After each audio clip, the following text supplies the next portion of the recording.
Hi everybody, my name is Lynn Ismael and welcome to my channel. For those of you who are just tuning in, I'm a home gardener located in southwestern Ontario, gardening zone 5B/6A, although I have a feeling we're more in the 6A category. I like growing cut flowers, so most of the plants that I'll be featuring in this channel are mostly annuals that I can use for cut flowers, and I'll be experimenting on what perennials will serve well as cut flowers too. In this video, I'm going to be talking about very early spring planting, why you would want to do it, and how you would do it, should you decide to do so. Early spring planting means 6 to 8 weeks before your last frost. So you might be asking, why would you want to do very early spring planting? If you want to grow hardy annuals this season, very early planting is highly recommended. Hardy annuals are plants that enjoy growing in the cooler season. Plants like snapdragon, stock, straw flowers, leucanthus, rudbeckia, statice, what else? There's a bunch of them. But anyway, those plants like to establish themselves in the cooler season so that when the summer hits, when the heat comes, they put on enough growth that they can tolerate the heat and bloom early for you. When you don't give hardy annuals that cooler season for them to establish themselves, they won't grow well in the summer.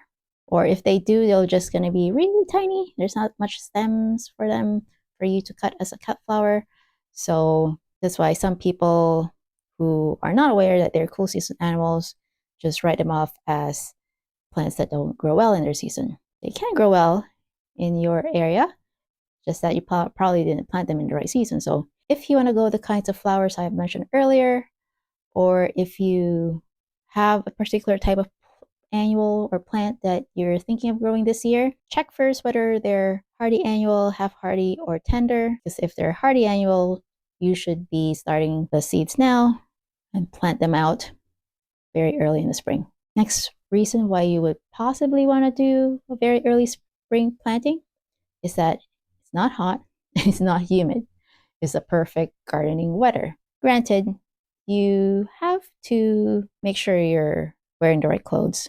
For me, I'm pretty much covered up and I don't really get cold in the body. It's my fingers that gets cold. So I recommend getting some gardening gloves that are waterproof and had some insulation. These are my favorite gardening gloves.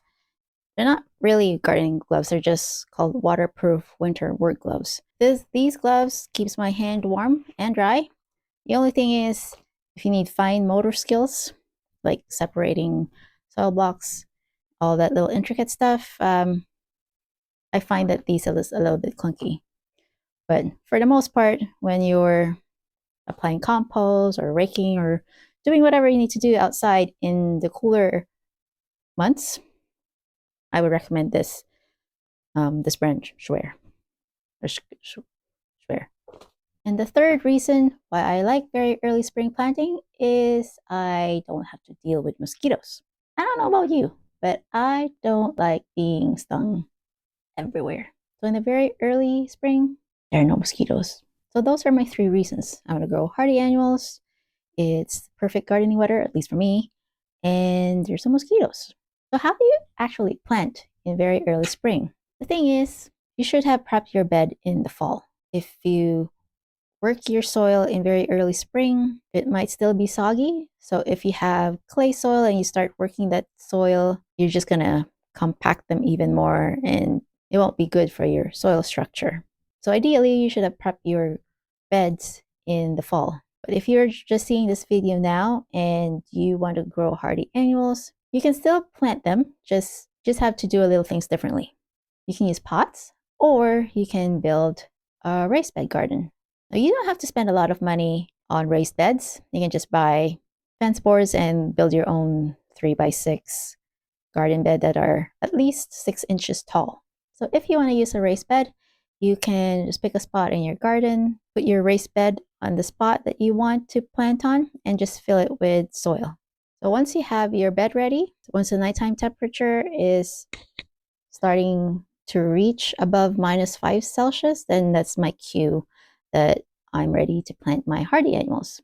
But you still need to have a few things just to help your seedlings reach maturity. First is to use row covers. With row covers, you need frost cloth and hoops to make little hoop houses for your row covers. I got mine from, well, I got both my hoops and my frost cover from William Dam Seeds. In the past, I've MacGyvered my hoops by using 9-gauge wires and just shaped it like hoops. I've seen other people use PVC pipes just using rebar and putting PVC through those rebar and making their own hoops. I'm going to link down videos from YouTubers who have used that kind of technique. But basically, you just need those frost covers for those instances when the temperature goes below -5 degrees and you have a little bit of protection for your seedlings right there.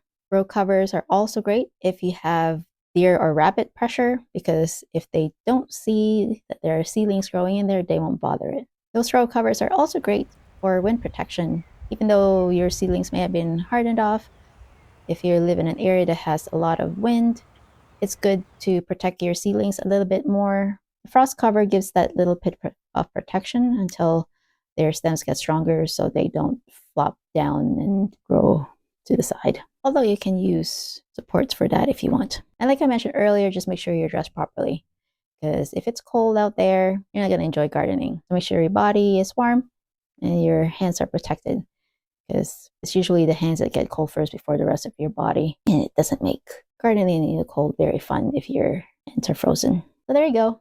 Hopefully you found this video helpful. I try to show up here every Thursday. And until I see you again, bye for now.